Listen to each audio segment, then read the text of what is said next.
अस्सलाम वालेकुम। प्रोग्राम सवाले के साथ मैं हूं मारिया मेमन। आज की टॉप स्टोरीज है। मजीद नाअहलियों का खदशा है इस वक्त पाकिस्तान तहरीक इंसाफ को। लगता है कि बड़ी तादाद में इनके एमपीएज और एमएनएज इस वक्त नाअहलियों की जद में आने वाले हैं। प्रोग्राम के पहले से इस पर बात करेंगे। उसके बाद सैलाब के साथ जीना सीखना होगा, ये बड़ी कंट्रोवर्शियल बात लगती है, लेकिन ऐसा हम क्यों कह रहे हैं, प्रोग्राम के दूसरे हिस्से में एक रिपोर्ट आपके सामने पेश करेंगे, फिर इस पर बात करेंगे। और आखिर में एक और जंग छिड़ गई है, लेकिन इस मरतबा थाईलैंड और कंबोडिया की, इस पे बात करेंगे प्रोग्राम के आखिरी हिस्से में। आगाज करते हैं 9 मई के हवाले से। आपने देखा तेजी से अब फैसले आना शुरू हो गए हैं।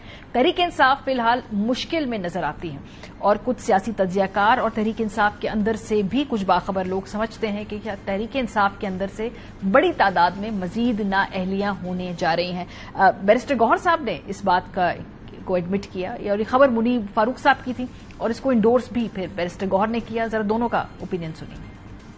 हमारे 75 पार्लियामेंटेरियन ऐसे हैं जो at the risk of losing their seat, including the chief minister. मुझ समेत कोई ऐसा नहीं है पार्लियामेंटेरियन हमारा जो किसी न किसी पर्चे में ना हो। अगले 10 से 15 रोज के अंदर there is a great likelihood कि एक फैसला जो कि फैसलाबाद एटीसी से आ रहा है, उसके अंदर अपेरेंटली कोई 19 के करीब लीडरशिप के लोग हैं जिनके खिलाफ मुमकिन तौर पर वो फैसला आ सकता है। शायद अब यही है कि एक प्लेथोरा ऑफ जजमेंट्स आएंगी तहरीक इंसाफ की, शायद रिड्यूस हो जाए नंबर्स भी, कौमी असेंबली के अंदर भी, शायद सेनेट के अंदर भी, शायद कुछ सूबाई असेंबलियों के अंदर भी। ये there is a great likelihood and things are moving towards that. ये कुछ ताज्जुब की बात है भी और नहीं भी है, क्योंकि सियासत मुमकिनात का खेल है। देखिए ना, पिछले हफ्ते हम जब गुफ्तगू कर रहे थे तो हम बात कर रहे थे किस तरीके से केपी में सेनेट इलेक्शंस में सीट एडजस्टमेंट की, जिसमें अपोजिशन जमातें और तहरीक इंसाफ एक ही पेज पर नजर आई। वक्ती तौर पर इत्तेहाद था, ये बार बार कह रही थी दोनों पार्टीज, लेकिन उसके फौरन बाद ही इतने हद तक आगे मजीद इख्तलाफात बढ़ जाएंगे कि जब हुकूमत एपीसी बुलाएगी तो अपोजिशन उस दहशतगर्दी और अमन ओमान की सूरत हाल के ऊपर बुलाई गई एपीसी में शिरकत भी नहीं करेगी। जरा देखिए बेटे, हमने ये कॉर्नर हाउस में एपीसी रखी थी, माइनस पीटीआई तमाम स्टेक होल्डर आए थे। एक्चुअली जो इशू है, ये लोग, ये जो गवर्नमेंट है पुख्तनख्वा की, ये दहशतगर्दी को रोकना जो दूर की बात है, ये फैसिलिटेटर है। तो फैसिलिटेटर के साथ बैठना, सोल्यूशन निकालना, ये हैरान कुन चीज है। सरबरानी पार्टियां मौजूद है, क्योंकि ये एपीसी नहीं था। वज़ीर-ए-आला को पहले समझाओ कि एपीसी का मतलब क्या है। इनको एपीसी का मतलब नहीं समझ आता, क्योंकि अगर एपीसी का मतलब इनको समझ आ गया तो फिर इनको समझ आ जाएगी कि इनकी हैसियत नहीं है एपीसी बुलाने की। जो लोग किसी को भत्ता देते हैं हुकूमत में बैठे हुए, वो अगर किसी मामले में कॉन्फ्रेंस बुलवा भी लें तो क्या उसमें जाना बनता है? ये रिमार्केबली डिफरेंट टोन और टेनर आप देख रहे हैं कि हफ्ते के अंदर इस वक्त सियासी जमातों का एक दूसरे के साथ है। 2024 के नवंबर में एक्चुअली एपीसी बुलाई थी हुकूमत वक्त में, और उस वक्त तहरीक इंसाफ ने उसमें शिरकत नहीं की थी। इस वक्त गड्डापुर साहब ये बात कर रहे हैं कि चूंकि पता है हुकूमती कैंप को कि हमारे लोग नायल होने वाले हैं, इसलिए एपीसी से भाग रहे हैं। जरा उनकी गुफ्तगू सुने। मैं ये सख्त फैसले ले रहा हूं अपने सूबे की आवाम की राय के मुताबिक, उनकी भलाई के लिए, और उनको पता है कि ये फैसले हैं और ये इन फैसलों को नहीं मानते, और ये चाहते हैं कि ऑपरेशन हो, ये चाहते हैं कि ड्रोन हो, ये चाहते हैं कि तिजारत ना खुले। और अगर ये फैसले मैं कर रहा हूं यहां बैठकर कि मैं ये नहीं छोड़ूंगा, तो उससे इन्होंने फरार इख्तियार किया। एक एपीसी का ऐलान महमूद अशरफजई साहब ने भी किया अपने हम ख्याल सियासतदानों के साथ मिलकर, और वो 31 तारीख को एक एपीसी बुलाना चाहते हैं। उनका ऐलान सुने। इस इत्तेहाद ने फैसला किया है कि हम एक ऑल पार्टीज कॉन्फ्रेंस मुख्तलिफ इदारों के लोगों के मुश्तमिल लोग बुलाएं कि हमारा इरादा ये है, इसमें हमारे साथ ताउन कीजिए, और जहां हम गलत हैं हमारी रहनुमाई कीजिए। इस्लामाबाद में कुल जमाती कॉन्फ्रेंस का होगा, और उसमें इज्तिमाई दानिश को लेकर जो फैसले किए जाएंगे उनके साथ फिर आगे बढ़ा जाएगा। उसमें तमाम तबकात फिक्र, सोसाइटी के वो तमाम सेगमेंट्स जो आज इस हुकूमत के हाथों रुसवा हो रहे हैं, जो इस हुकूमत के हाथों तकलीफ बर्दाश्त कर रहे हैं, उन सबको उसमें दावत दी जाएगी। ये पूरे बयान दिखाने का मकसद ये था कि जब सेनेट की सीटों का बंटवारा हो तो उसके लिए बड़े से बड़े सियासी इख्तलाफात को भुलाकर सीट एडजस्टमेंट करके शीरो शिकर होकर उस मरहले से आगे गुजर गया। लेकिन जब मुल्क के एक सूबे के अमन व अमान की सूरत हाल और उस पर एपीसी बुलाई, जो दहशत गर्दी जैसे अहम इशू के ऊपर बात की जाए, تو اس کے اوپر پھر اپنے سیاسی اختلافات سے آگے نہیں دیکھ سکتے ہیں. ایک ہفتے کے اندر یہ دو بڑی ایگزامپلس ہے اور پرائیورٹیز سے صاف ظاہر ہو گیا. پروگرام کے سلسلے میں بیرسٹر عمیر خان نیازی صاحب ہمارے ساتھ موجود ہیں اسٹوڈیوز میں. اختیار ولی خان صاحب وزیر اعظم کے کوآرڈینیٹر ہیں کوآرڈینیٹر اطلاعات برائے خیبر پختونخوا. بہت شکریہ آپ دونوں حضرات کا. عمیر نیازی صاحب آپ سے آغاز کرتے ہیں. یہ آپ کو جو 70 بندے 75 بندے نااہلی کی بات تو بیرسٹر گوہر صاحب بھی کر رہے ہیں, اس کے حوالے سے آپ کو 15 کی شروع میں منیب صاحب بات کر رہے ہیں, پھر آگے اس کا دائرہ بڑھے گا. آپ لوگوں کی کیا اسیسمنٹ ہے ابھی تک جس طرح کیسز چل رہے ہیں, ان کی سپیڈ ہے, جو بھی وہاں سے ایک سگنلز آ رہے ہیں؟ دیکھیں فیصلہ آباد کا کیس ایک رائپ ہوا ہے جس میں عمر ایوب صاحب ہیں, جس وجہ سے یہ ساری بات چیت چل رہی ہے. تو وہ نیکسٹ ویک میں لگتا ہے کہ اس کا آ جائے گا. لاہور میں ایک اور کیس ہے FIR نمبر 103, وہ میچور ہے, اس میں ہے مطلب تاج گل وغیرہ, وہ بھی فیصلہ آباد میں ہے. تو یہ نمبر ضرور موجود ہے اور لوگ ڈفرینٹ نمبرز دے رہے ہیں, مگر میرے جو اپنی ذاتی رائے یہ نمبر میٹر نہیں کرتا. میٹر کیا کرتا ہے؟ دیکھیں 8 فروری کو جس جماعت سے جو ہے نا آلریڈی آپ نے 100+ سیٹیں نیشنل اسمبلی کی چھینی ہوئی ہوں, اگر اس میں سے 10-12 اور بھی چھین لیں گے. 75 کی بات ہو رہی, 10-12 کی بات نہیں ہو رہی. 75 نیشنل اوور آل 75 بندے ہیں لے لیں. دیکھیں 10 آپ نے نیشنل اسمبلی سے چھین لی, 20-22 آپ ممبر اڑا دیں گے خیبر پختونخوا سے, اڑا دیں 20-22 اڑا دیں پنجاب سے, اسے فرق کیا پڑے گا؟ دیکھیں ہم تو مارجنلائز بیٹھے ہیں, مگر اس ایونٹ کے بعد یہ سسٹم مارجنلائز ہو جائے گا, کیونکہ جو سسٹم ایک شام سسٹم بنا ہے جس کو آپ کہہ رہے ہیں کہ جمہوری ہے, جس کا خواجہ آصف صاحب خود اعلان کرتے ہیں کہ ہائیبریڈ پلس کہہ رہے ہیں, کلیئر ہے, تو اس کو پکی سٹامپ لگ جائے گی ان سزاؤں کے بعد. تو پھر اس کو جو ابھی وقتی طور پہ اس سسٹم کو میں سمجھتا ہوں تحریک انصاف کا کاندھا ملا ہوا ہے نا, وہ بھی نہیں ملے گا. تو لیٹ اٹ کلیپس. ایک سسٹم ہے جس نے گرنا ہی گرنا ہے, وہ آج نہیں کل وہ گرے گا. دیکھیں آپ نے وینٹیلیٹر پہ آپ اعداد و شمار کا کھیل کھیل کے دکھا دیں کہ جی یہ سسٹم چل رہا ہے, عام بندے کے نظریے سے یہ سسٹم نہیں چل رہا. اور میرے خیال سے تحریک انصاف کو بھی اس سسٹم کو گرنے دینا چاہیے.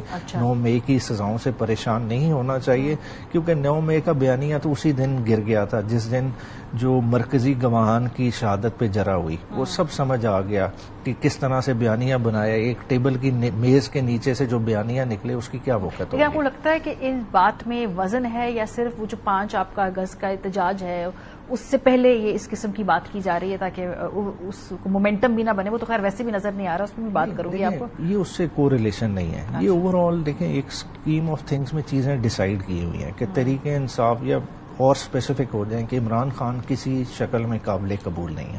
یہ اس پلان کو امپلیمنٹ کیا جا رہا ہے, اور اس پلان کی امپلیمنٹیشن سے تحریک انصاف کو پرابلم نہیں ہے. دیکھیں تحریک انصاف سے آپ نکل جائیں گے, جو آپ کے لیڈر آف اپوزیشن ہے, جو آواز ہے, پھر بگ پلیٹ فارمز ہے, کمیٹیز میں آپ لوگ تھے, اب اس میں سے بھی آپ کو نکال رہے جا رہا ہے. تو آواز کتنی کو مؤثر ہے. دیکھیں نا آواز تو تب میٹر کرتی ہے نا کہ کوئی سنے. دیکھیں ہم نے پیکا لاس پہ آواز اٹھائی, اس کا کیا ہوا؟ انہوں نے لاس پاس کرنے تھے, انہوں نے کر دیے.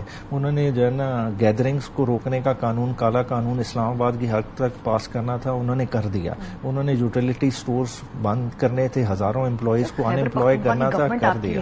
آپ کے پاس چلا رہے ہیں جیسے سے چل رہی ہے, تو نظام میں رہنے کے آپ بھی تو بینیفیشری ہیں نا. کے پی گورنمنٹ چل رہی ہے نا, وہ تو کہہ سکتے ہیں کہیں نہ کہیں حصے دار تو ہیں سسٹم کے بھی. سینکچری ملی ہوئی چلیں وہ 2 سال کے لیے مل گئی, مگر اس سینکچری کا کیا فائدہ کہ جب آپ کے بندے اب سزا ہونے جا رہے ہیں. دیکھیں وہ تو بندے وہاں چھپے ہوئے تھے نا, تو چھپنے کا کیا فائدہ؟ الٹیمیٹلی سزائیں تو مل رہی ہیں. جو نظام نے ایک فیصلہ کر لیا کہ آپ کو جو ہے نا اس گیم سے باہر کرنا ہے, تو اگر وہ سمجھتے ہیں کہ یہ گیم پی ٹی آئی کے بغیر, پی ٹی آئی کی سپورٹ بیس کے بغیر ہو سکتی ہے, تو انہیں کھیلنے دیں. ٹھیک ہے.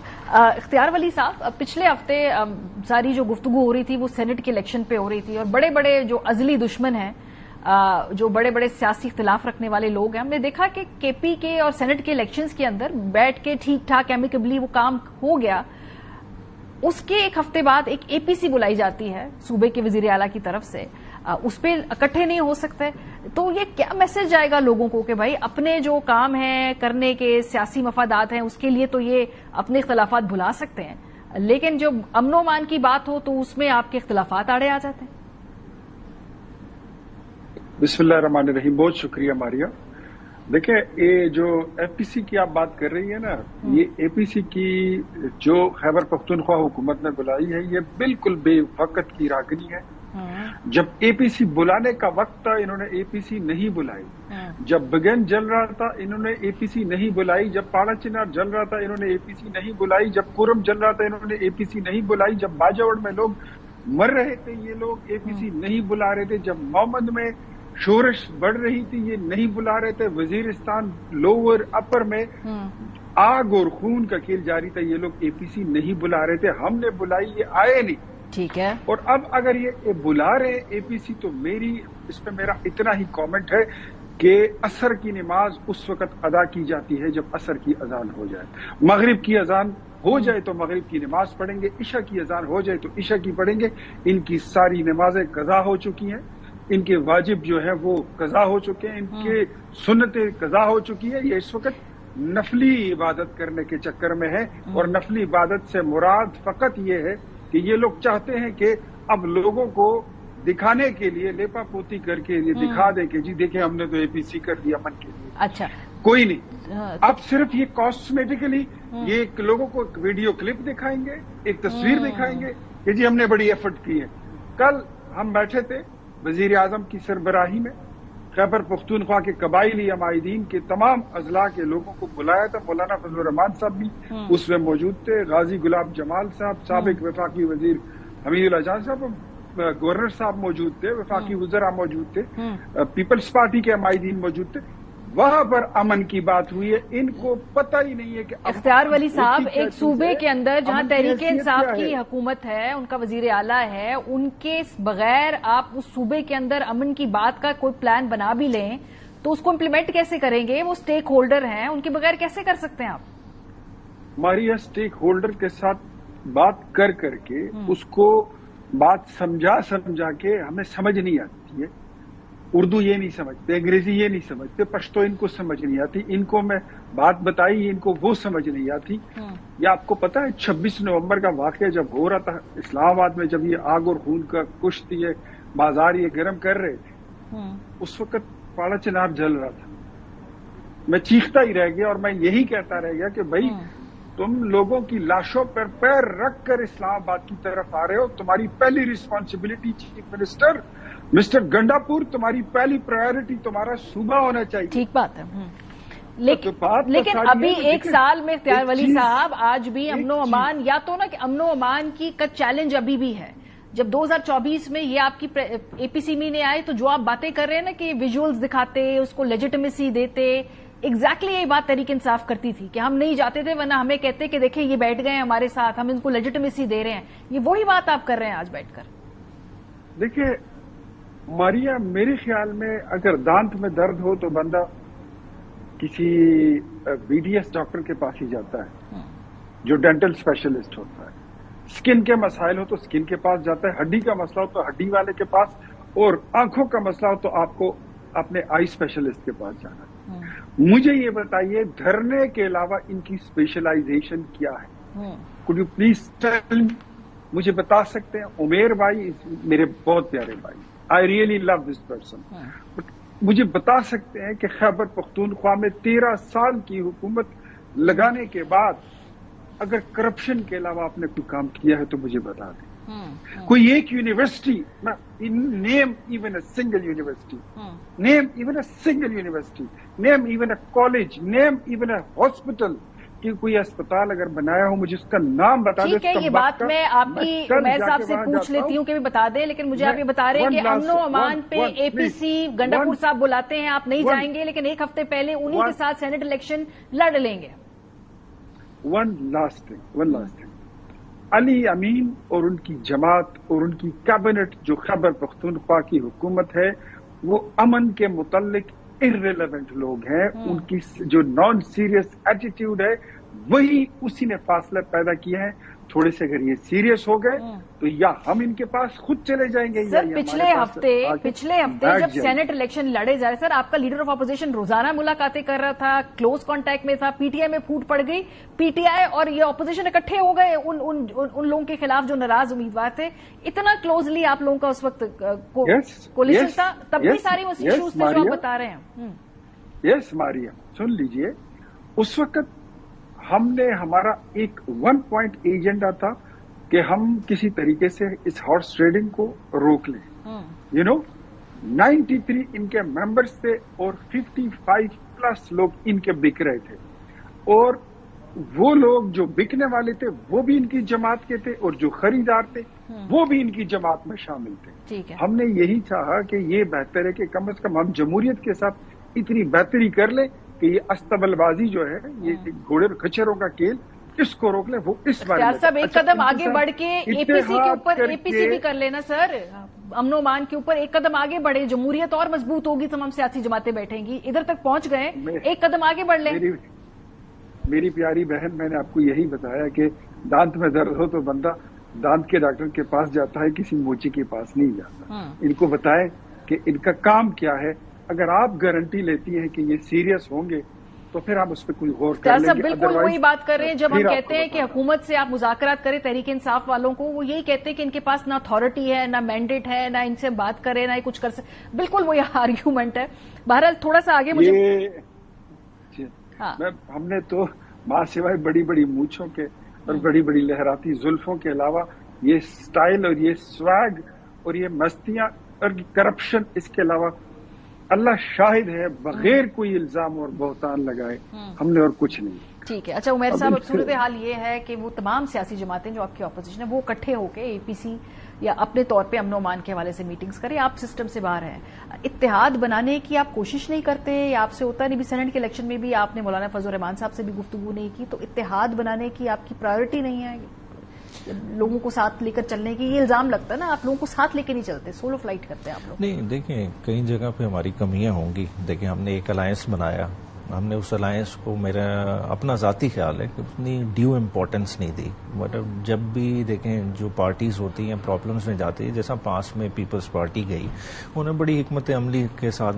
نوابزادہ نصر اللہ صاحب کو ایک لیڈنگ رول دیا. حالانکہ نوابزادہ نصر اللہ صاحب کی وجہ سے نہ لوگ نکلنے تھے نہ اور کچھ ہونا تھا, خالی ایک جیل ان فیکٹر تھا کہ ان کے تھرو انہوں نے اور بہت ساری جماعتوں کے ساتھ کنیکٹیوٹی بنا, تو ہمیں اس طرح کا ایک پلیٹ فارم مل گیا تھا. مگر انفارچونیٹلی اس پلیٹ فارم کو نہیں یوٹیلائز کیا, خاص طور پہ جیسا 24 نومبر والا تھا, اس والی ایکٹیویٹی میں بھی ان کو لیڈ رول نہیں دیا, ان کو ساتھ لے کے نہیں چلے, جس کا ہمیں فال آؤٹ بھی ملا. اب ریسنٹ ٹائم میں 3 دن پہلے اس الائنس کو دوبارہ سے ریویمپ کیا ہے اور انہیں ایکٹیو رول دیا, اور انشاءاللہ تعالی اب چیزیں بہتر سے چلیں گی. اور وہ ایک ایسا پلیٹ فارم ہے جیسا وہ اے پی سی بلاتے ہیں, تو ایک بہتر منظر آپ کو نظر آئے گا. مگر دیکھیں چیزیں سوچنے والی ہیں. دیکھیں ہم ٹیررزم کی بات کر رہے ہیں, ٹیررزم دیکھیں ہر پاکستانی کو افیکٹ کرتا ہے, یہ کوئی پولیٹیکل جماعت کا مسئلہ نہیں ہے. اور دیکھیں ٹیررزم کے لیے کوئی ایک یارڈ سٹک نہیں ہو سکتا. جو بلوچستان میں اس کے پیرامیٹرز ہیں اس کے ڈفرینٹ ہیں, اگر وہی پیرامیٹرز آپ امپلیمنٹ کے پی کے میں کرنے کی کریں گے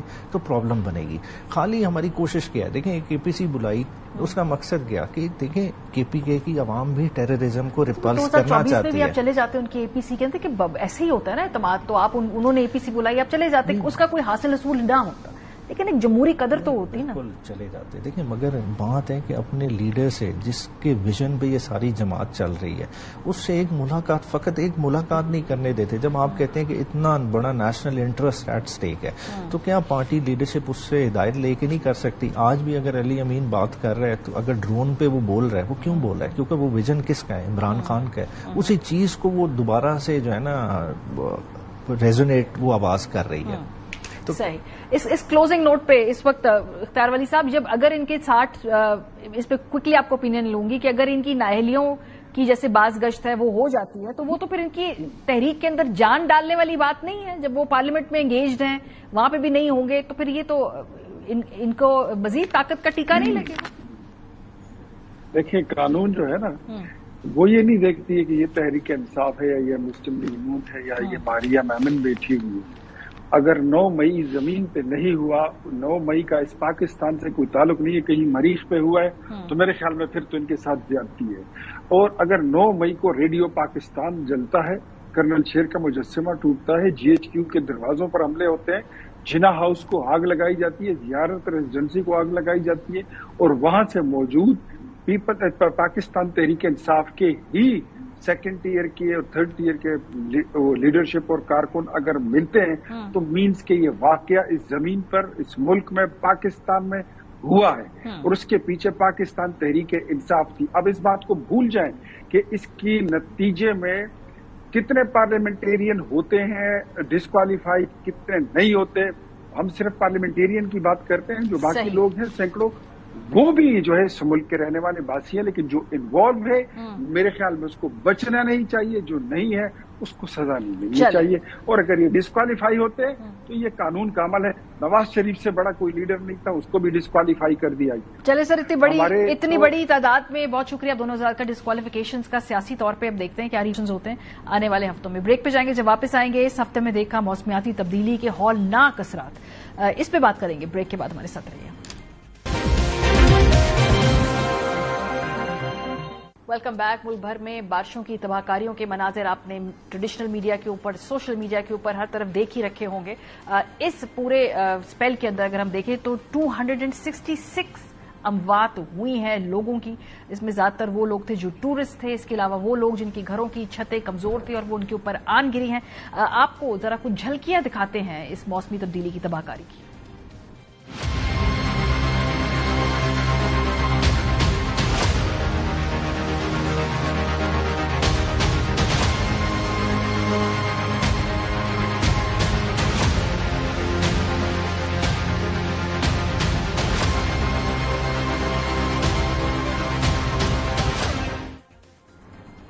इस्लामाबाद पोस्ट का इदारिया है, आपके साथ शेयर करते हैं। इसके मुताबिक पाकिस्तान के जुड़वां शहरों के शहरी हर साल मानसून की बारिशों में एक जैसा अलमिया झेलते हैं। ये कोई नया मसला नहीं है। 2021 में इस्लामाबाद के सेक्टर 11 में शदीद बारिशों के बाद बदतरीन शहरी सैलाब आया।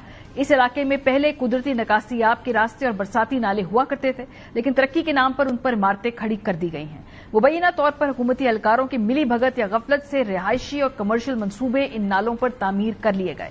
नतीजा यह निकला कि पानी के बहाव का रास्ता बंद हो गया, पूरी इमारतें पानी में डूब गईं, गाड़ियां सड़कों पर बहने लगीं और कीमती जानें चली गईं। रावलपिंडी का नाला लई, जो कभी एक अहम आबी गुजरगाह हुआ करता था, अब मौत का गढ़ बन चुका है। नाले के इर्द गिर्द कब्जा माफिया सरगर्म है और हुकूमत की जानिब से ना तो नाले की सफाई की जाती है, ना ही इसकी देखभाल। जैसे ही मानसून की बारिशें आती हैं, नाला लई उबल पड़ता है और अपने रास्ते में आने वाली हर चीज को बहा के ले जाता है। पाकिस्तान के शहरी इलाकों में कुदरती नालों, बरसाती गुजरगाहों और नकासी आब के कुदरती निजामों को या तो बंद कर दिया गया है या उन पर तामीरात हो चुकी हैं। गैर कानूनी तामीरात सिर्फ एक पहलू है, असल मसला पूरे निजाम की नाकामी है।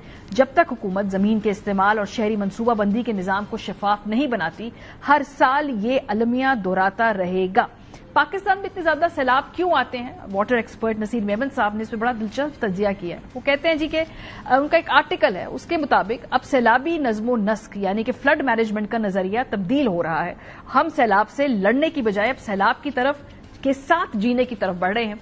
कुदरती माहौल पर नजर रखने वाले माहिरीन का ख्याल है कि सैलाब दरअसल हमारे दुश्मन नहीं बल्कि इंसानी मदाखलत ने इसे खतरनाक बना दिया है। सदियों तक इंसान और दरिया एक हम आहंग जिंदगी गुजारते रहे, लेकिन जब आबादी में इजाफा हुआ तो जमीन और पैदावार बढ़ाने के लिए दरियाओं को जंजीरों में जकड़ा गया। डैम्स, बैराजेस, नहरी निजाम की तामीर ने दरिया के बहाव को काबू में लाने की कोशिश की, साथ ही दरिया के रास्तों को बदलने और उन्हें एम्बांकमेंट्स के जरिए महदूद करने की कोशिश भी की गई। मगर ताकतवर दरिया इन रुकावटों को बार बार तोड़कर अपना कुदरती रास्ता दोबारा हासिल करते रहे। इन कुदरती रद्द-ए-अमल को गलत तौर पर सैलाब का नाम दिया गया है। डैमों और बंदों ने दरियाओं को तबाह कर दिया। तरबेला डैम की तामीर से पहले सिंध के कच्ची इलाके में सालाना 3 लाख क्यूसेक का सैलाब आम बात थी और हर 4 में से 3 सालों में 5 लाख क्यूसेक का सैलाब भी आता था। मगर अब दरियाओं का कुदरती निजाम डैमों और पानी की गलत तकसीम की वजह से बर्बाद हो चुका है, जिसकी वजह से ये इलाके खुश्क हो गए। बासर अफराद ने सरकारी अमलदारी का इस्तेमाल करके जंगलात की जमीनों को नाजायज ज़री अराजी में बदल लिया और गैर कानूनी बंद बनाकर उस जमीन पर कब्जा किया। यूं कच्ची के कुदरती इलाके अब जदीद बस्तियां बन चुके हैं, जहां सड़कें, स्कूल और दीगर इमारतें दरिया के फितरी बहाव में रुकावट बन गई हैं। पुलों की गलत तामीर ने भी अपना किरदार अदा किया। पुल जो कि दरिया पर आमदोरफ्त के लिए जरूरी थे, उनकी जगह इंजीनियरिंग असूलों की बजाय सियासी असर रसूख की बुनियाद पर चुनी गई। मसलन लड़काना खैरपुर पुल की लंबाई सिर्फ 1.22 किलोमीटर है, जबकि इस मकाम पर दरिया की चौड़ाई 13 किलोमीटर है। इसी तरह काजी अहमद अमरी पुल 1.32 किलोमीटर तवील है, जबकि दरिया की असल चौड़ाई 9 किलोमीटर है। ये पुल और उनके पिलर्स पानी के बहाव में रुकावट बने, जिससे वापस बैकफ्लो पैदा हुआ और बस्तियां डूब गई। 2010 में सखर से कोटरी बैराज तक पानी के बहाव में 400 घंटे लगे, जबकि मामूल का वक्त 72 घंटे होना चाहिए। 2010 के सैलाब की वजूहात जांचने के लिए बनाए गए सुप्रीम कोर्ट की कमीशन ने कहा कि मुकामी और सूबाई हुकूमतों ने खुद गैर कानूनी कामों की हौसला अफजाई की। सरकारी इदारों ने बगैर मंजूरी के तकनीकी तौर पर गलत तमामी मंसूबे मुकम्मल किए। तमाम ऐसी तजावुजात ने पानी के बहाव में रुकावट पैदा की, जिससे कई इलाके ज़ेरे आब आ गए। हुकूमतों को चाहिए कि वो ऐसी तमाम तजावुजात को सख्ती से हटाएं और इस अमल में शफाफियत और मजबूती इख्तियार करें। पाकिस्तान को सैलाबी नज़्म नस्क का नया मॉडल अपनाना होगा। सैलाब कोई मुजरिम नहीं, असल मसला हमारे सैलाब मैनेजर्स की पॉलिसियां, करप्शन, सियासी असर रसूख और माहौलियाती नासमझी है। इस पर बात करेंगे डॉक्टर रिजवान नजीर साहब, बानी है रेस्क्यू 1122 पाकिस्तान के, माहिर इमरजेंसी और क्राइसिस मैनेजमेंट है। बहुत शुक्रिया डॉक्टर साहब हमें ज्वाइन करने के लिए।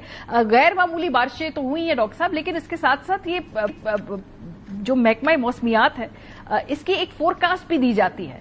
क्या हम इतने अनप्रिपेयर्ड हैं? और हर साल हम देख रहे हैं कि प्रिपेयर्डनेस बेहतर होनी चाहिए। ऐसा लग रहा है कि हर साल हमारा रिस्पांस ज्यादा फायर फाइटिंग मोड के अंदर है, प्रिपेयर्डनेस नजर नहीं आती है। ये दुरुस्त ऑब्जर्वेशन है? देखिए, 2005 का जब जंजिला आया तो हमने देखा कि हमारी क्या तैयारी थी। बाहर से टीमें आ रही थी और हमारे पास अपना कोई निजाम नहीं था। अल्लाह का शुक्र है कि आज रेस्क्यू 1122 पंजाब में बना, उसके बाद आज ही हमने ट्रेन कर रहे थे। सिंध के 300 लोग इस वक्त पास आउट हुए हैं, यहाँ से लाहौर से ट्रेन होकर जा रहे हैं। खैबर पख्तूनख्वा में है, बाकी सूबों के अंदर भी सिस्टम बन रहा है। तो आज हमने 1,70,00,000 लोगों को रेस्क्यू किया है। और आपने जिस वक्त सतलुज के अंदर पानी आया जो 2 साल पहले, उसके अंदर जहां से हमने कसूर से पानी जहां पे एंटर किया है और वहां से लेकर पंजना तक हमने 3 लाख लोगों को रेस्क्यू किया, day and night operation conduct किया। उसकी वजह से अल्लाह का शुक्र है कि अमवात नहीं हुई। अब इशू क्या है और प्रॉब्लम क्या है? अभी भी हम देखें तो हमारे इस वक्त डैम नहीं भरे पूरे, तो हमें पानी की जरूरत है। अब यह है कि ये जो अनप्रेसिडेंटेड फिनोमेना है, जिस तरह हमने चकवाल में देखा, जिस तरह हमने कुछ नॉर्दर्न एरियाज में देखा, हमने कुछ जो है वो इस्लामाबाद के एरिया में देखा जहां पे सडन कुछ क्लाउड बर्स्ट होते हैं या कुछ अनप्रेसिडेंटेड कुछ एरियाज में स्पेसिफिक रेन आती है। ये डेफिनेटली कुछ फिनोमेनाज है जो कि तब्दील हो रहे हैं और ये हमारे लिए चैलेंज है जिनको कि डील करना है। दूसरा जो हमारा सबसे बड़ा चैलेंज है, जो असल में जो है वो ये है कि जितने अब नाले हैं, अगर आप देखें कि वो अगर आप उनमें जो भी कंस्ट्रक्शन करेंगे, ये जो हिल टॉरेंट्स होते हैं वो इतने रैपिड और इतने फास्ट होते हैं कि वहां पे आपने जो भी कंस्ट्रक्शन करनी है, पानी को डाइवर्ट करने की कोशिश करनी है, वो आपको वो नहीं करता। यानी पानी ने कहीं जाना है और वो अगर आप उसका रास्ता रोकने की कोशिश करेंगे वो नया रास्ता बना लेगा जो और भी ज्यादा खतरनाक है। सो जितने नाले हैं, चाहे वो हमारे नॉर्दर्न एरियाज में हो, चाहे वो हमारे यहाँ पे कहीं पे भी हो, हमारे इवन तौसा या कुछ और हिल टॉरेंट्स जो साउथ पंजाब में भी आते हैं, वहां पे भी आपके लिए ये एक चैलेंज है। जो इस वक्त सबसे बड़ा हमने देखा है, जो जब ये पर्टिकुलर ये जो बारिशों का स्पेल हुआ है, अगर मैं पंजाब की स्पेसिफिक बात करूं, चूंकि हम पंजाब में पूरा ऑपरेशन कंडक्ट कर रहे हैं, 121 जो है वो अमवात हुई हैं जो अब तक, जो 25 से सिलसिला शुरू हुआ, ये चौथी स्पेल जो अभी आई है बारिशों की, उसमें जो सबसे बड़ी हैरानगी की बात है वो ये है कि हमारे सिर्फ जो डूबने के वाकयात हैं वो सिर्फ 23 हैं, जबकि 400 के करीब सर यानी रूफ्स कोलैप्स करने के या घर मुनदम होने के जो वाकयात हैं वो तकरीबन 400 के करीब हैं। सो जहां पे हमारी ये कुछ अमवात जो हुई, जो कि लोग डूबे या लोगों ने एहतियात नहीं की और पानी में जाने के डिस्पाइट द रिपीटेड वार्निंग्स के जी आप पानी से दूर रहें, जब पानी ये थोड़ी देर के लिए रुक जाए, क्यों अपनी जान को खतरे में डाल रहे हैं? बार बार इसकी अपील करते रहे, लेकिन उसके बावजूद जो अब बहुत अफसोसनाक है, बहुत अफसोस, आई डोंट हैव वर्ड्स, कोई भी किसी का भी ह्यूमन लाइफ लॉस हो जहां पे हम जिंदगियां बचाते हैं दिन और रात, आंधी तूफान कोई भी हो, उसमें जाके लोग रेस्क्यूअर्स अपनी जिंदगियां खतरे में डाल के बचा रहे हैं और इस किस्म का कोई भी लॉस होता है उसके लिए हमें बहुत दुख होता है। लेकिन आप देखिए तकरीबन 400 के करीब सिर्फ अपनी छत तक चेक कर लें और कुछ नहीं है तो कोई नीचे को कोई एक बांस कुछ और रख के उसको या किसी चीज से सपोर्ट से उसको स्ट्रेंथन कर दें, ऊपर से देखें पानी ना खड़ा होने दें। ये कितनी मुश्किल चीज है। डॉक्टर साहब जो आपका जवाब है बड़ा जामे, 120 में से 84 आपका जामे जवाब है, लेकिन इसके 3 हिस्से हैं। एक हिस्सा है कि जब क्राइसिस हो तो उस वक्त कैसे रिस्पॉन्ड करते हैं, एक हिस्सा है कि प्रीएम्प्टिवली क्या करना चाहिए, तीसरा आपने अवाम की जिम्मेदारी के हवाले से बात की है। पहला तो जो आपने कहा कि जी आपका रेस्क्यू ऑपरेशन पहले से ज्यादा मजबूत है और लोगों को ट्रेन कर रहे हैं, फिर है ना प्रीएम्प्टिव जो आपने मैयर्स की बात की है वो हमें नजर नहीं आ रहे हैं इस वक्त इन मामलात में, क्योंकि हमें पता है कि हर साल दरियाए स्वाब के अंदर अब बहाव तेज होना है। हमें मालूम है कि सवात किस तरह से बिहेव करता है, हम 2010-11 से देख रहे हैं। प्रीएम्प्टिवली हमने कुछ नहीं किया इस बिहेवियर को करने के लिए। टैकल। बिल्कुल आप ठीक कह रही हैं, इसके 3 हैं। प्रिपेयर्डनेस के लिए अगर मैं बात करूं तो इस साल फ्लड की पहली नहीं, 1 नहीं, 2 नहीं, बल्कि वज़ीर आला पंजाब की हिदायत पे तीसरी एक्सरसाइज भी की गई कि एक इक्विपमेंट चेक कर लीजिए। पहले से डिप्लॉयमेंट थी पंजाब का, तो मैं कम से कम आपको ये कह सकता हूं। अब रह गया दूसरा, हमारे पास इमेजेस मौजूद हैं जहां पे मिटिगेट करना है ऐसे इंसिडेंट को और रोकना है। वहां पे एनडीएमए पूरा चूंकि उस मैट के प्रोसेस को भी फॉलो कर रहा है और वहां पे और साथ स्पार्को और दूसरों से मुख्तलिफ से इमेजरीज भी लेता है। वहां पे जहां पे जो कंस्ट्रक्शंस हुई हुई हैं, चूंकि हमारा पीडीएमए और रेवेन्यू डिपार्टमेंट दोनों इकट्ठे काम करते हैं, इनको हम रिलीफ डिपार्टमेंट भी कहते हैं, जिसमें आज भी नेशनल कैलेमिटीज एक्ट ऑफ 1958 के तहत ये डिक्लेयर करते हैं किसी को भी कैलेमिटी हिट एरिया या उसको जो है ऐसा एरिया जो कि आफतजदा है, और उसको फिर सपोर्ट भी देते हैं दूसरी साइड से। तो उन्होंने अब ये सारा डिटरमिन करके कहीं पे भी अगर कंस्ट्रक्शन हुई है, मैं समझता हूं पंजाब के अंदर तो शहरों में भी आपने देखा है जिस तरीके से उन्होंने एनक्रोचमेंट्स को क्लियर किया, और उन्होंने किसी की इराज नहीं की, कोई पॉलिटिकल कंसिडरेशन नहीं की, कुछ नहीं किया जी ये एरियाज हैं ये क्लियर होने हैं। इसी तरह नालाज की भी क्लियरेंस हुई, और इसी तरह अब हर जगह पे, चाहे वो हमारे किसी एरिया में भी हो, किसी सूबे के अंदर भी हो, जो असल जरूरत है वो ये है कि ऐसी जगहों के ऊपर जहां पे सारा साल चूंकि पानी नहीं आता, लोग वहां पे बना लेते हैं and then they don't realize कि और उसको सबसे ज्यादा खतरनाक चीज है वो जो पानी डाइवर्ट करते हैं उसकी वजह से बेचारा कोई और सफर करता है। तो ये ट्रेंड को हमें बदलना है। वो दरिया अगर कुछ साल साइलेंट रहा है या कुछ साल उसमें पानी नहीं आया, पानी आएगा। अभी भी हमें पानी की जरूरत है, अभी भी हमारे डैम पूरे नहीं भरे, अभी भी मंगला रहता है, तरबेला के अंदर है। लेकिन ये जो फ्लैश फ्लडिंग है, इसके लिए अगर आप जो भी कंस्ट्रक्शन इस वक्त करेंगे वो ऐसे है, और ये पानी इतना तेज होता है कि हर चीज को बहा के ले जाता है। तो मेरी लोगों से अपील 3-4 चीजों पे होगी। रेस्क्यूअर्स टीमें सब लोग आपकी मदद के लिए हर वक्त मौजूद हैं। अगर आप ऐसे सूरत हाल में थोड़ी देर के लिए रुक जाएं, पहले फोरकास्ट ले लें, अगर बारिश हो रही है, आपको बहुत कोई जरूरी है, कोई इमरजेंसी हो गई है तो फिर तो निकलें, अदरवाइज थोड़ी देर इंतजार कर लें। कहीं पे पानी आ रहा है, तेज बहाव है, ये ना देखें कि जी कितना डेप्थ है, आपको तो अंदाजा ही नहीं है, तो ना उसको पैदल क्रॉस करने की कोशिश करें ना गाड़ी, क्योंकि गाड़ी थोड़ी देर बाद 2 फुट पानी के बाद तो वो फ्लोट करना शुरू कर देगी, आपका तो उस पर कंट्रोल ही नहीं रहेगा। तो ऐसी चीजों के साथ अपनी, और खंबा या कोई ऐसी जगह है जहां पे आप उसके साथ है वो चेक कर लें। और सबसे ज्यादा मैं बार बार रिपीट कर रहा हूं, अपनी छतों को चेक करें। अगर आपका कहीं पे जो निकासी है, आपका सिस्टम है वो है खराब है या छतों में कोई प्रॉब्लम है, तो नीचे उसको सपोर्ट दे दें, क्योंकि ये सारे जो इस वक्त डेथ्स हो रही हैं वो सारी 400 के करीब जो इतने इंसिडेंट्स हुए हैं, हमारे तकरीबन 500 जो टोटल वाकयात हैं उनमें 400 ये हैं, और अगर 121 डेथ्स हैं तो उसमें 84 डेथ जो हैं ये छतें गिरने की वजह से हैं। सो मेरी प्लीज लोगों से अपील होगी कि आज रेस्क्यू सर्विसेज अपनी जिंदगियां खतरे में डालकर, आज भी हमने 800 लोग जो हमारे ट्रेन हुए वो पास आउट होके चले गए हैं फील्ड के अंदर, 500 इधर गए हैं, हमने 300 लोग सिंध के लिए भी ट्रेन किए हैं, वो भी जा रहे हैं वहां पे। अपना निजाम ठीक करें, बिकॉज 18वीं तरमीम के बाद ये सूबों की जिम्मेदारी है। पंजाब लाहौर में इमरजेंसी सर्विसेज अकेडमी है जो पूरे जनूबी एशिया में, साउथ एशिया के अंदर पहली टीम है जिसको अक़वाम मुत्तहिदा से सर्च एंड रेस्क्यू में सर्टिफिकेशन मिली है, जो पाकिस्तान के लिए एजाज की बात थी, जिसकी वजह से हमने टर्की भी रिस्पॉन्ड किया। आज इसीलिए टर्की के भी काउंसिल जनरल्स और चाइना सारे भी थे आज यहाँ पे मौजूद। लेकिन असल चीज ये है कि अपनी तैयारी और 18वीं तरमीम के बाद तैयारी करें, सूबे अपने तरीके से तमाम जो बेस्ट प्रैक्टिसेस हैं उनको अपनाएं। बहुत शुक्रिया। डॉक्टर रिजवान नसीर साहब हमारे साथ मौजूद थे। ब्रेक पे जाएंगे, जब वापस आएंगे तो बात करेंगे थाईलैंड और कंबोडिया एक दूसरे के ऊपर क्यों हमले कर रहे हैं। 2025 बहुत ही ज्यादा बिजार से बिजार तरीन होता जा रहा है। ब्रेक के बाद आपको बताएंगे, हमारे साथ रहिए। Welcome back. साल 2025 एक बहुत ही अजीब और यूनिक और एक बहुत ही अनहिंज सा साल है, क्योंकि इस साल अभी अब तक हमने देखा है कि एक और जंग जिसने जन्म लिया है वो बड़े एक अनयूजुअल जगह से लिया, और वो है थाईलैंड और कंबोडिया। ये दोनों ममालिक आमने सामने आ गए। हुआ क्या है, 24 जुलाई को थाईलैंड और कंबोडिया के दरमियान गुज़श्ता एक दहाई की सबसे खूंरेज फौजी झड़प हुई है, जिसमें कम से कम 16 अफराद हलाक और 35 शहरी जख्मी हो चुके हैं। दोनों ममालिक ने मुतनाज़े सरहदी इलाके में शदीद लड़ाई के दौरान टैंकों, तोपखाने और जमीनी अफवाज का इस्तेमाल किया है। कंबोडिया ने थाईलैंड की हदूद में रॉकेट और तोपखाने से गोलाबारी की, जिसके जवाब में थाई फौज ने F-16 लड़ाका तैयारे रवाना किए और फिजाई हमले किए। ताजा झड़पों के बाद थाईलैंड ने कंबोडिया से अपना सफीर वापस बुला लिया, जबकि कंबोडिया ने न सिर्फ अपने सिफारती अमले को वापस बुला लिया बल्कि थाई सिफारतकारों को मुल्क छोड़ने का हुक्म भी दे दिया। थाई वजारत दाखिला के मुताबिक सरहदी इलाकों के 4 सूबों से 1,38,000 से जायद अफराद को निकालकर तकरीबन 300 आरजी पनाहगाहों में मुंतकिल किया गया है। थाई फौज के मुताबिक झड़पों का आगाज कंबोडिया फौज की जानिब से हुआ, जबकि कंबोडिया की वजारत दिफा का कहना है कि उनकी फौज दिफाई रद्द-ए-अमल के तौर पर लड़े क्योंकि वो पहले हमले का निशाना बने। हालिया तनाजा 28 मई 2025 से चल रहा है, जब एक कंबोडियन फौजी फायरिंग के तबादले में मारा गया था। अक़वाम मुत्तहिदा की सलामती काउंसिल में थाईलैंड और कंबोडिया के दरमियान जारी सरहदी झड़पों पर गौर-ओ-खोज के लिए हंगामी इजलास आज हो रहा है। अब आप सोच रहे होंगे कि दोनों लड़ क्यों रहे हैं, ऐसी क्या बात है? तो इसका बैकग्राउंड भी हम आपको बताते हैं। थाईलैंड और कंबोडिया के दरमियान जारी तनाजा एक सदी से भी ज्यादा पुराना है और इसकी इब्तिदा उस वक्त हुई जब कंबोडिया पर फ्रांसीसी कब्जे के बाद 1907 में दोनों ममालिक की सरहदों का तयन किया गया।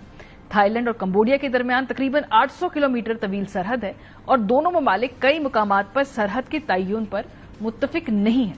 तनाजे की बुनियादी वजह एमरल्ड ट्रायंगल नामी इलाके पर है, जहां थाईलैंड, कंबोडिया और लाओस की सरहदें मिलती हैं और यहां कई कदीम मंदिर वाक़ हैं। ताहम ये तनाजा उस वक्त शिद्दत इख्तियार कर गया जब 2008 में कंबोडिया ने सरहद पर वाक़ एक मुतनाज़ इलाके में कायम 11वीं सदी के एक मंदिर पर अपने हक का दावा किया। 1962 में इसी कदीम मंदिर के हवाले से बैनुल-अक़वामी अदालत बराए इंसाफ ने अपना फैसला सुनाते हुए कहा था कि कंबोडिया के सरहदी इलाके में आता है। फिर 2008 में यूनेस्को ने भी इस मंदिर को आलमी सकाफती विरसे में शामिल करते हुए यह भी कह दिया कि ये कंबोडिया की मिल्कियत है, जबकि थाई हुकूमत का दावा है कि कदीम मंदिर और इसके इर्द गिर्द 4.6 मुरब्बा किलोमीटर का इलाका थाईलैंड की मिल्कियत है और इस तनाजे में शिद्दत यूनेस्को के मुबैना तौर पर मुतनाज़े फैसले की वजह से भी पैदा हुई है। 2011 में भी बड़ी खौफनाक झड़पें हुई थी इन दोनों ममालिक के दरमियान और उसके बाद 2013 में अक़वाम मुत्तहिदा का एक फैसला आया था, उसके बाद ये तनाज़ा खत्म हुआ था। लेकिन 28 मई को सरहद पर कंबोडिया फौजी की हलाकत के बाद ये तनाज़ा बिल्कुल ताज़ा हो गया और फिर 2013 में यूएन ने 1962 का फैसला भी बरकरार रखा था और थाईलैंड को फौज हटाने का हुक्म भी दिया था। फिलहाल सूरत हाल ये है एज वी स्पीक कि थाईलैंड ने जो बॉर्डर लैंड एरियाज है वहां पर फिलहाल मार्शल लॉ लगा दिया है इन एस्केलेशंस की वजूहात से। प्रोग्राम का खत्म हो गया। अपना फीडबैक देना मत भूलिएगा। ख्याल रखिए। खुदा हाफिज।